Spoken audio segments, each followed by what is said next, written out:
퇴직 후 3개월 동안 지출 기록장은 한 남자의 고백장이었다. 서울의 중견기업에서 35년을 근무하고 60세에 명예퇴직한 김성호 씨는 퇴직 다음 날부터 매일 가계부를 썼다. 수입은 국민연금 92만 원, 퇴직금 일부를 정기예금으로 묶어 월 이자 40만 원 정도 그리고 간헐적인 자녀 지원금 30만 원 남짓이었다. 지출은 식비, 공과금, 통신비, 보험료, 교통비, 기름값, 경조사비, 소소한 취미비용까지 모두 빠짐없이 기록됐다. 문제는 그 숫자들이 점점 그의 마음을 조이기 시작했다는 것이다.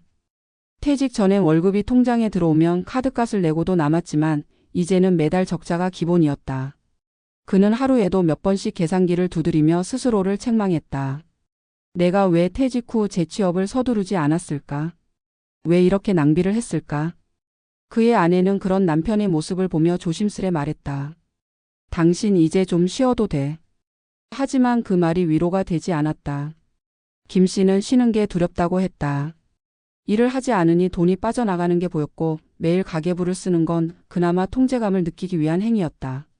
하지만 그 통제는 점점 죄책감으로 변했다. 퇴직 후 첫 3개월 심리학자들은 이 시기를 자기 정체성 붕괴기라고 부른다. 일로 자신의 가치를 확인하던 사람들이 수입이 끊기고 사회적 역할이 사라지면 자신을 지출의 주체로만 보게 되는 시기다. 특히 한국 남성들에게 경제적 기여는 자존감의 중심축이었다. 그래서 은퇴 후에는 하루의 소비가 곧 자기 평가가 된다. 김 씨는 하루 10,000원짜리 커피를 마시며 스스로를 나무랐다. 퇴직자가 이런데 돈을 써도 되나?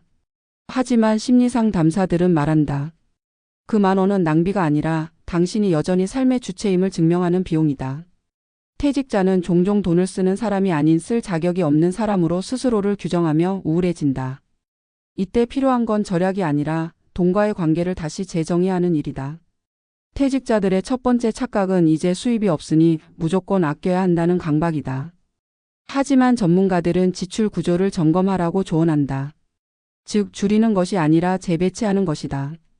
퇴직 전엔 사회적 관계비가 많았다면 은퇴 후에는 그 자리를 건강관리비나 여가비로 바꿔야 한다. 김 씨의 사례에서도 비슷한 조정이 필요했다. 그는 퇴직 전 3만 원짜리 점심 모임을 10년 넘게 이어왔다. 퇴직 후에도 그 습관이 남아 있었다. 처음엔 그래도 친구들 얼굴이나 봐야지라며 유지했지만 한 달 뒤 통장 잔고가 줄어들자 모임이 부담으로 바뀌었다. 결국 그는 3개월 만에 모임을 끊었다. 그런데 이상하게도 외로움이 더 커졌다. 지출을 줄였는데 마음의 공백이 커진 것이다. 그제야 그는 깨달았다. 자신이 돈을 줄인 게 아니라 관계를 끊은 것이었다는 사실을. 퇴직자들이 지출을 기록하며 괴로워하는 이유는 돈의 액수 때문이 아니다. 그 숫자 속에 내가 얼마나 가치 있는 사람인가라는 질문이 숨어 있기 때문이다. 돈이 줄어드는 것을 보며 스스로의 존재감이 줄어든다고 느끼는 순간 재정 문제는 곧 심리 문제가 된다. 그래서 전문가들은 지출은 죄가 아니라 흔적이라고 말한다. 오늘의 커피가, 병원비, 책 한 권의 비용은 당신이 여전히 세상과 연결되어 있음을 증명하는 데이터라는 것이다. 중요한 건 줄이는 게 아니라 그 지출이 나를 위한 것인지 불안의 대가인지 구분하는 일이다. 김 씨는 어느 날 깨달았다. 나는 가계부를 쓰는 게 아니라 나를 심판하고 있었다는 걸. 그 뒤로 그는 기록 방식을 바꿨다. 적자라는 단어 대신 필요, 보람, 회복이라는 항목을 만들었다. 병원비는 회복비, 커피값은 사소한 행복비, 자녀와의 외식은 관계비로 적었다. 그렇게 기록을 바꾸자 숫자가 감정의 무게를 덜어냈다. 이후 그는 자녀에게도 솔직히 말했다. 아빠가 돈 때문에 힘들었어. 그런데 그게 꼭 돈 때문만은 아니었더라. 이 대화는 가족의 새로운 대화의 시작이 됐다. 은퇴 후 재정 문제를 가족에게 숨기면 불안은 곧 고립으로 이어진다. 반대로 함께 관리하는 재정은 가족 간의 신뢰를 회복시키는 계기가 된다. 은퇴자의 지출 기록은 경제 데이터가 아니라 적응의 일기다. 누구나 퇴직 후 처음 몇 달은 수입보다 불안이 더 큰 시기를 겪는다. 하지만 그 불안의 크기는 지출액이 아니라 자신을 평가하는 기준에 달려 있다. 직장에서의 자신은 성과로 평가받았지만 은퇴 후의 자신은 균형으로 평가받아야 한다. 돈이 줄어드는 대신 마음의 여유가 늘고 소비가 줄어드는 대신 삶의 밀도가 깊어지는 시기. 그게 진짜 은퇴의 시작이다. 김성호 씨는 이제 매일의 지출을 기록하지 않는다. 대신 매주 한 번 오늘 내가 어떤 시간을 썼는가를 적는다. 그의 기록장에는 이제 숫자보다 문장이 많아졌다. 오늘은 친구와 오래 통화했다. 동네 도서관에서 마음이 편했다. 아내가 웃었다. 그는 말했다. 이게 진짜 수익 같아요. 퇴직 후의 가계부는 돈의 흐름을 적는 종이가 아니라 자기 회복의 지도다. 그 지도를 따라가다 보면 알게 된다. 은퇴란 돈이 멈추는 일이 아니라 삶의 기준을 다시 세우는 일이라는 것을. 그리고 그 기준의 출발점은 자책이 아니라 이해다. 지출을 탓하던 손이 나를 위로하는 손으로 바뀌는 순간 비로소 은퇴는 끝이 아니라 새 시작이 된다. 퇴직 후 3개월 매일 지출 기록하며 스스로를 탓했습니다. 김성호 씨의 하루는 숫자로 시작해 숫자로 끝났다. 아침에는 통장 잔고를 확인하며 커피값을 고민했고 저녁에는 하루 지출을 계산하며 후회를 적었다. 누군가는 그저 꼼꼼한 습관이라고 말할지 모르지만 그에게 가계부는 일종의 자기 고백장이었다. 한 줄 한 줄이 불안의 기록이었고 자신을 탓하는 문장이었다. 35년 동안 그는 회사의 숫자 속에서 살아왔다. 매출, 실적, 성과, 비용이라는 단어들이 그의 언어였고 효율과 절약이 미덕이었다. 그런데 퇴직 후 같은 언어가 이제는 자신을 공격하기 시작한 것이다. 나는 왜 이렇게 썼을까? 이건 꼭 필요했을까? 이 나이에 커피 한 잔이 사치인가? 그의 하루는 스스로에게 질문을 던지고 자책으로 끝나는 반복이었다. 그는 가계부를 쓰며 돈을 관리한다고 생각했지만 사실은 불안을 통제하려 했던 것이다. 퇴직 후 3개월은 심리적으로 가장 불안정한 시기다. 경제학적으로는 소득 공백기, 심리학적으로는 정체성 공백기라 부른다. 일과 역할이 사라지면 인간은 자신을 숫자로 증명하려 한다. 남들이 나를 보지 않으니 통장 숫자라도 나의 존재를 증명해 줄 것 같아서다. 하지만 숫자는 감정을 위로하지 않는다. 오히려 그 냉정함이 죄책감을 키운다. 하루 커피 한 잔을 2번 사면 지출은 단순히 10,000원이 아니라 게으름과 무절제라는 자책으로 계산된다. 문제는 그가 아낀다고 해서 마음이 편해지지 않는다는 것이다. 불안은 지출액과 비례하지 않는다. 은퇴 후 불안은 통제감의 상실에서 온다. 돈이 아니라 인생의 리듬이 깨졌기 때문이다. 직장에서의 그는 매일 출근이라는 루틴 속에 있었다. 시간은 회사가 나눠줬고 역할은 조직이 정의했다. 그러나 퇴직 후에는 스스로 하루를 설계해야 한다. 그 자유는 처음엔 달콤하지만 곧 버거운 책임이 된다. 계획 없이 맞이한 시간은 공허함을 낳고 공허함은 소비로 이어진다. 그리고 그 소비를 보며 다시 자책한다. 나는 왜 이렇게 썼을까라는 말 뒤에는 사실 나는 왜 이렇게 살아야 하나라는 질문이 숨어 있다. 퇴직자에게 필요한 건 절약이 아니라 구조다. 소비를 줄이는 게 아니라 삶의 흐름을 다시 설계하는 것이다. 가계부를 쓰려면 단순히 돈의 출입이 아니라 지출의 의미를 기록해야 한다. 어떤 지출은 단순한 낭비가 아니라 정체성 회복의 비용일 수 있다.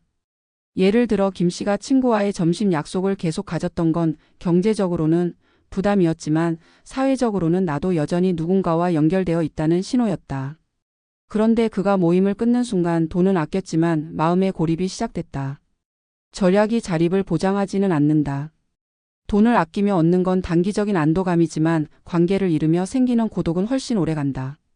그래서 전문가들은 말한다. 은퇴 후의 가계부는 지출의 금액이 아니라 가치의 맵으로 써야 한다고.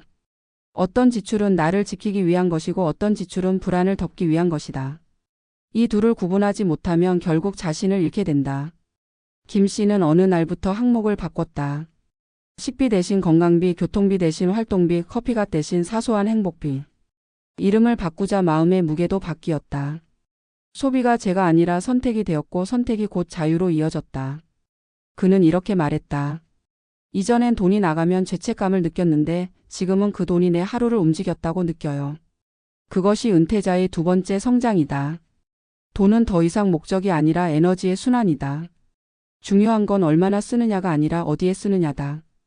퇴직 후 3개월은 자기 부정기이기도 하다. 스스로를 평가하고 비교하는 시기다. 친구가 아직 일한다는 소식, 누군가는 재취업에 성공했다는 얘기, 자녀가 해외여행을 간다는 소문이 귀에 들어오면 마음속에서 작은 분노가 일어난다.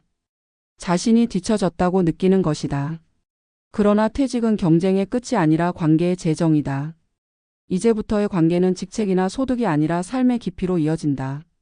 김 씨도 처음에는 친구들과의 만남이 부담스러웠다. 대화의 중심이 돈이었기 때문이다. 하지만 그는 나중에 깨달았다. 돈 얘기를 하지 않는 친구들이 진짜 친구였어요.